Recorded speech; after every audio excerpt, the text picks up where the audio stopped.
Next we have isotopes of hydrogen. I told you in previous class also about three isotopes of hydrogen, protium, deuterium and tritium. So we will study in detail. Now protium is the most common form of hydrogen, atomic hydrogen, and it is most abundant.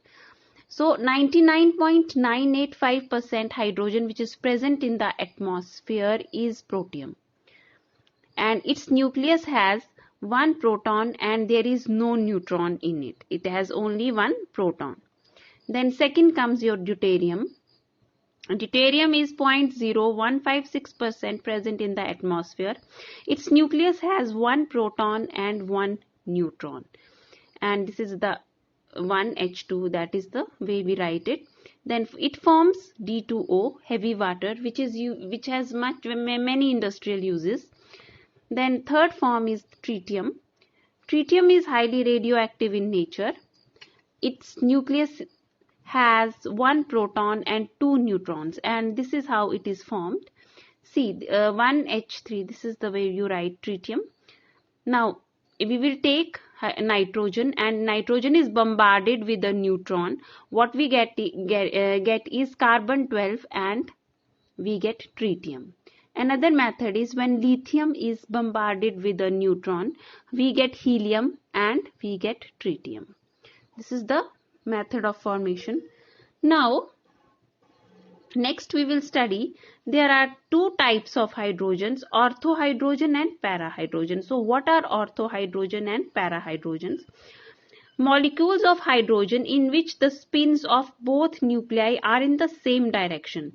Means when the nuclei have parallel spins like this, if spins in the same direction, when they have parallel nuclear spins, the hydrogen is called as the orthohydrogen. And when spins of both nuclei are in opposite directions, antiparallel nuclear spins, the hydrogen is called as parahydrogen. So it is like this, one in this direction, then another will move in opposite direction, anti-parallel to each other.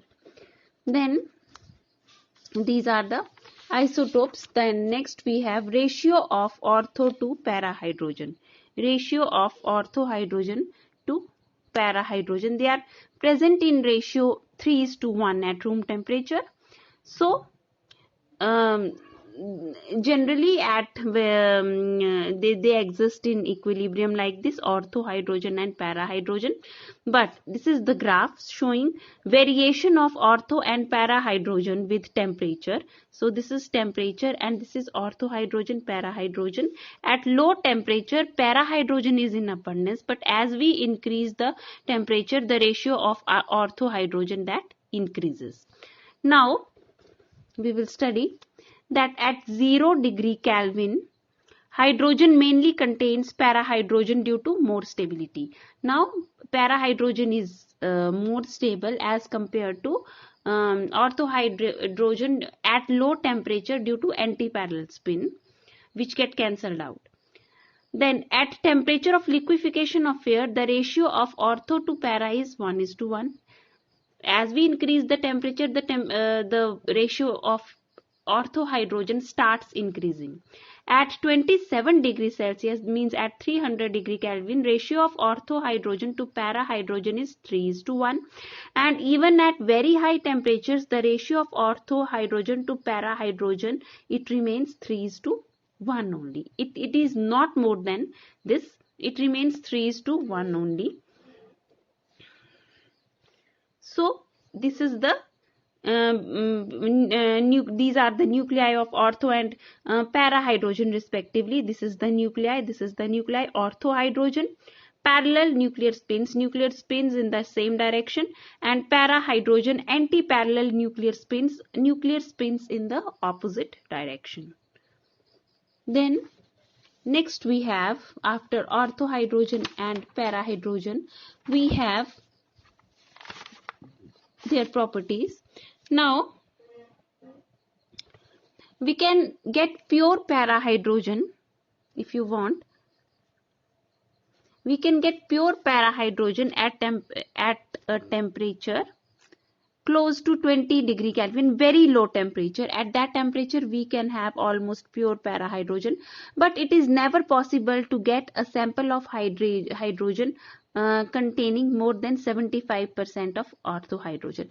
Means at very low temperature, when the temperature is very low, you can get parahydrogen almost pure. But as we जैसे हम temperature बढ़ाते हैं, आपका अभी मैं आपको reason बताऊंगी why this ratio exist, what is the reason behind this 3:1 ratio. लेकिन जैसे ही हम टेम्परेचर को इंक्रीज करते हैं, the percentage of orthohydrogen it starts increasing though it never increases more than 75%. 75% से ज्यादा कभी भी नहीं होती है ऑर्थोहाइड्रोजन की presence at higher temperature, but still it increases as with temperature. Then what is the reason behind this ratio, 3:1 ratio? This is due to mechanical spin or spin angular momentum of the nuclei. Now you know both the nuclei, both in orthohydrogen and parahydrogen, there are nuclear spins. Now each nuclear particle has half nuclear spin. Now you know orthohydrogen हमने पढ़ लिया, तो what will be the value of I in orthohydrogen, angular momentum, what will be that in orthohydrogen? Orthohydrogen has parallel nuclear spins, so both the nuclear spins, they will be added, so 1 is the net nuclear spin. Then in case of parahydrogen, both the nuclear spins are anti-parallel to each other, so what is the net nuclear spin? It is 0, anti-parallel spin. Now when I is greater than 0, then spin angular momentum is generated, which is given by h/2 pi under root I into I plus 1. This is the formula to find out the value of I. Now next we have number of, now you know ki angular momentum tells us, I have told you in you must be knowing that there is one quantum number which is called as magnetic quantum number m. So what it gives us